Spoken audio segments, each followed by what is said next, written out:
Hello everybody, it's Wyvern here with another bit of Total War Warhammer 2 Quick Match gameplay. This time around we are on the Tower of Hoth playing as the Force of the Skaven against the Force of Norsca. And the build here is specifically designed to be a bit of a terror bomb build, or a leadership nuking build. And Skaven are definitely a faction that's very good at debuffing enemy leadership and sort of cracking it. And I wanted to try to maximize and bring as much as possible to damage enemy morale and potentially cause chain routing. So first and foremost, I am bringing for my lord Ikit Claw, and the main reason is because Ikit Claw has the Lore of Ruin, and the passive for Lore of Ruin is the Musk of Fear, debuffing enemy leadership as well as melee attack for 8 seconds. And it's it's not a huge debuff when sort of just taken in the context of only 8 seconds, but you can spam it pretty consistently with Warplaning as well as Death Frenzy, which also improves your troops a whole bunch. And stacked on top of some other effects here, it's going to be a huge debuff for enemy leadership. Ikit Claw also does have the Storm Demon, nice Amber Spear effect, the unlimited power effect for potentially getting more Winds of Magic if needed, and Brass Orb to disrupt and sort of annoy enemy formations. He also does bring terror to the field, which is of course crucial because otherwise this build doesn't actually have sources of terror besides that. And obviously you do want terror to cause that chain breakage. And without Ikit, that wouldn't be possible. I'd have to bring a Helpit Abomination or a Separate Doom Wheel, and that definitely does get a bit pricey and strips away your other units. Now, there are no other heroes here, but for a front line, it is quite the elite core. Plague Monk Censer Bearers, 3 units of them. A unit I'm very not fond of, to be quite frank with you guys. I think they're definitely a bit on the lower end of things as far as their capabilities go. But in this specific instance, I figured they could do some work because, of course, they have Frenzy with Blightscab's Plague Cat Pack. We're going to have permanent immunity to Psychology and an AoE around them. They do have the Contaminate effect, which is going to be another -10 leadership being applied. And they do a lot of damage. They've got AP, Monster's Weapon Strength, High Charge bonus to 37. And of course, as long as Strength in Numbers is active, their melee defense is not atrocious. 32 for a Great Weapon unit is not abysmal. If they drop below 50% though, that will definitely tank into the gutter and start being a problem, especially with their non-existent armor. It's quite the issue. To back them up, well, our width is guaranteed by Skaven slaves, and this is kind of the gold standard for Skaven, is you bring more Skaven slaves, and these guys are there to soak up charges. It's very important that your Plague Monk Censer Bearers don't take damage prematurely, whether from missile play or from enemy charges, because so much of their survivability is wrapped up in strength in numbers. You lose that, you start falling apart very, very rapidly, and I want to avoid that for as long as possible.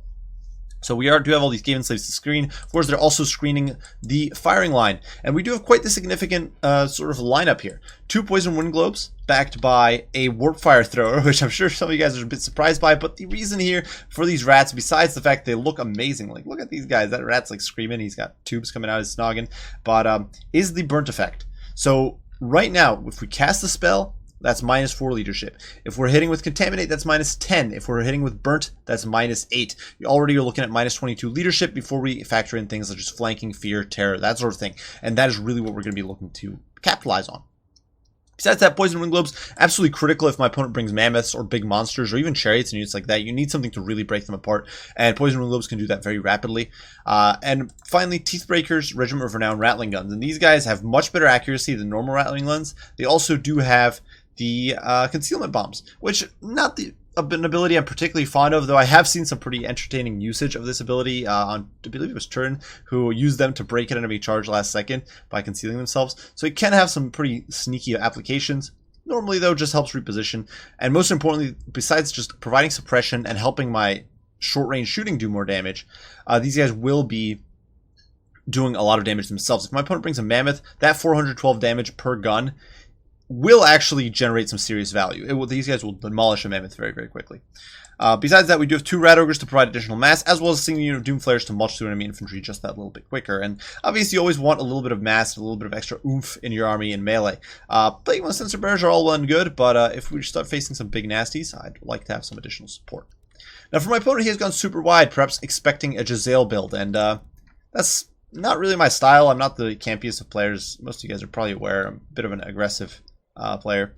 And so for his lord, my opponent did decide to roll with Wulfric. Definitely a safe choice, especially here in the woods. He's got a bronze shield. He does have Sea Fang for the slows and does a lot of damage to grouped up infantry. Fight or die. Of course, Hunter of Champions. to debuff Ikit, and it could be pretty nasty. If he gets on top of Ikit, even without AP, he will do a lot of damage to that Doom Wheel.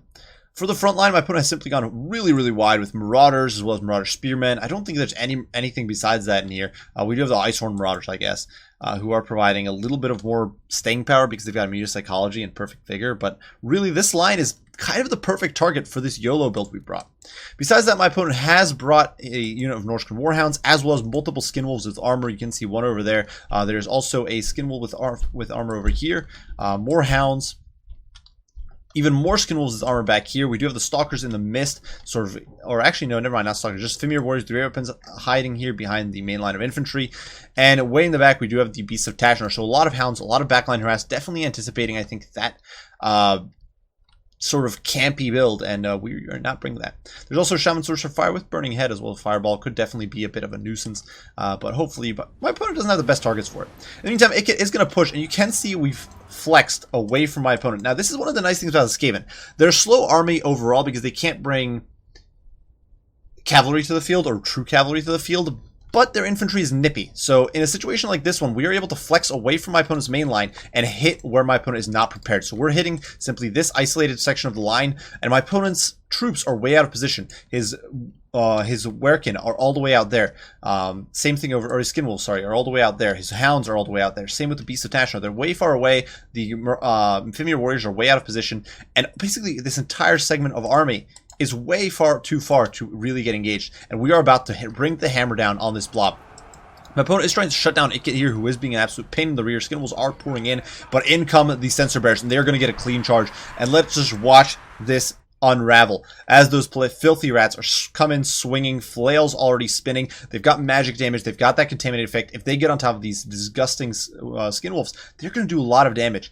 And already you can see Marauders going down to those flails. And Skinwolves, they rely on that physical resist. Already, Brass Orbs going down, disrupting this formation, Marauder leadership buckling. And this is really where the chain routes happen. Oh, you can see the warp lightning going down, zapping this line. -4 leadership. If we look at the leadership on these units, it is nuts how badly they've gotten crippled. Discouraged, -14. We don't even have the warp fire throws in play here. We've got Friends routing, -12. Damaged by artillery, 10, because I do believe the Doom Wheel counts artillery. Getting surrounded, damage sustained. Everything is just chaining, and an entire pocket of infantry here is annihilated. The Norscan Warhounds completely shatter. The Skinwolves are getting demolished, and they are actually really the focus of my ire right now. I'm trying to knock these guys out because they're the biggest threat in my opinion. Marauders, we can chain route repeatedly. But if the werewolves get away with too much health, that regen will start kicking in, and it will be a big problem in the long run. But we have essentially gotten an almost free massacre here. All these troops are routed. Now the Skaven Slaves can start overrunning them a little bit and pursuing them away. And Skaven Slaves will do some damage on the chase. Over here in the meantime, my opponent has finally gotten in the engagement, but he hasn't had troops here. Like, Skaven Slaves are absorbing the damage here. They're not. I don't care about the Skaven Slaves. Who gives a damn? They go down, tough luck. The Icehorn Marauders getting overwhelmed, and once again, the pocket is buckling. You can see another Warp Lightning going down. We are trying to cause that massive routing. The Rattling Guns unloading on the Skinwolves over here, and this was definitely a bit of a misplay. On my part, I got greedy. I left my shooting to push over here. I didn't leave Skaven Slaves over here to zone away. And so suddenly this is going to become a big problem. We are focusing the Skinwolves. We're doing a lot of damage to them. Here in the backline, though, Hounds have managed to flank, get past these Skaven Slaves. So I was very slow on the micro there. And so while we've gotten my opponent this beautiful snare here, we've got him surrounded and getting butchered. And the Rattlings are certainly doing some major damage. These Skinwolves are going nowhere in life. They're getting demolished by that crossfire. And yes, these guys just get annihilated. They completely buckle. These guys are going to shatter here. That's it for them. But a Burning Head does go down, does a little bit of damage, definitely roasts some Plague Monks. Here in the pits, though, once again, the Terror Out's going off. Ikit is just causing mayhem, and the Blicecap's Plague Pack is plowing through. The Seafang does go down. These guys are starting to bleed. The HP is definitely dropping. Fortunately, we do have some of our Censer Bearers here overwhelming the Marauders alongside their Skaven Slave allies. Fireball does some damage. Rattlings are coming online and unloading on these Skinwolves, just tearing through them. And unfortunately, once again, these Skaven Slaves need to be in the fight, and they are not. Rat Ogres are pursuing these Norscan Warhounds away, and these Rat Ogres over here are taking one for the team, slowing these Marauders, preventing them from overwhelming the backline, because, you know, this could be a disaster, and it already is something of a disaster, as the Skinwolves get in, and unfortunately, I allowed my line to get overstretched. Balance of power is still dead center. Things are still not that favorable to me, and I simply allowed my line to get overstretched, overstrung out, and things are suddenly looking very grim.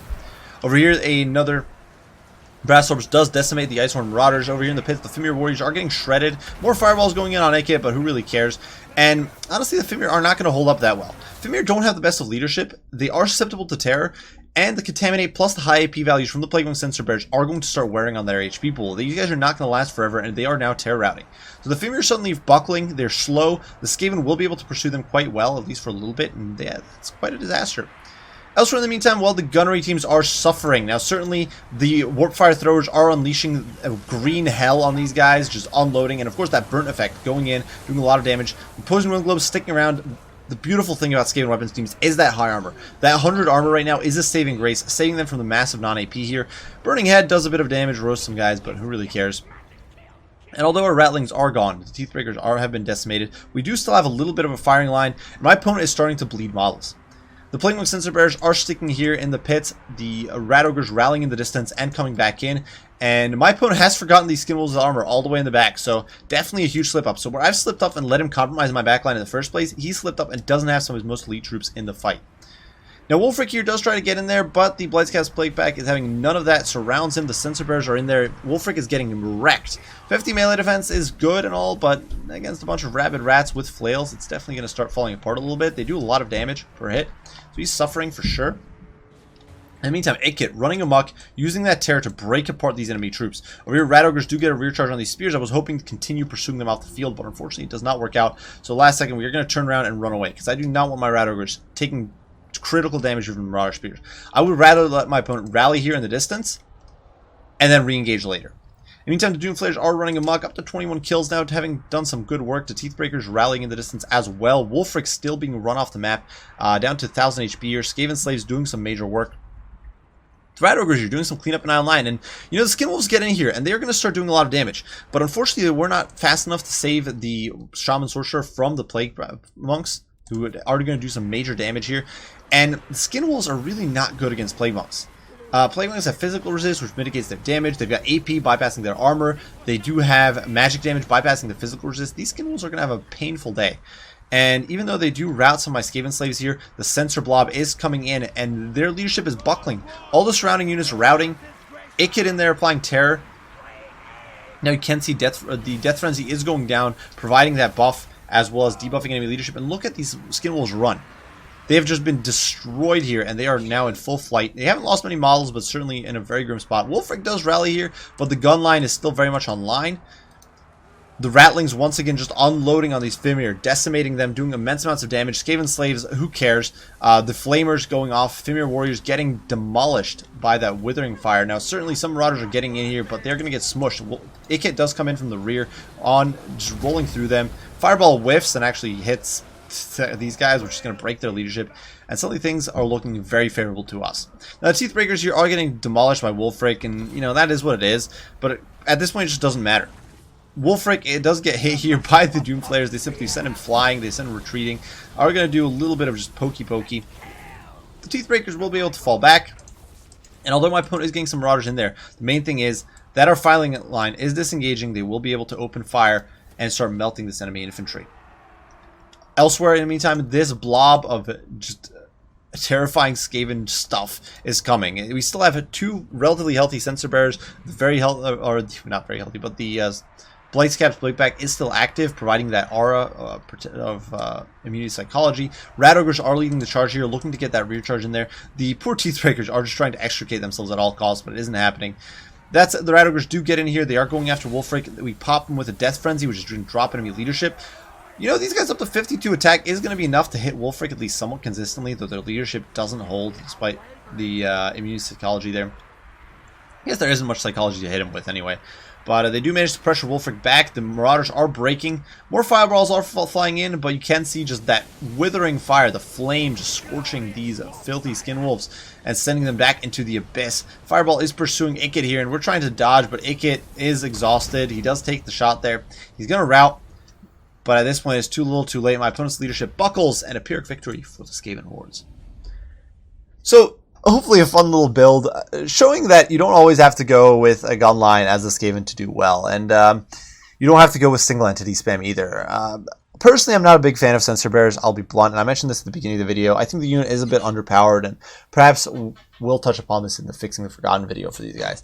But synergized like this, where you've got the burnt effect stacking, you've got the contaminate effect, you've got the passive from Lore of Ruin, you've got the fear and terror going in, you've got surrounds with so much mobility, and especially against the wide builds, and many players are fond of against Skaven nowadays, it is devastating.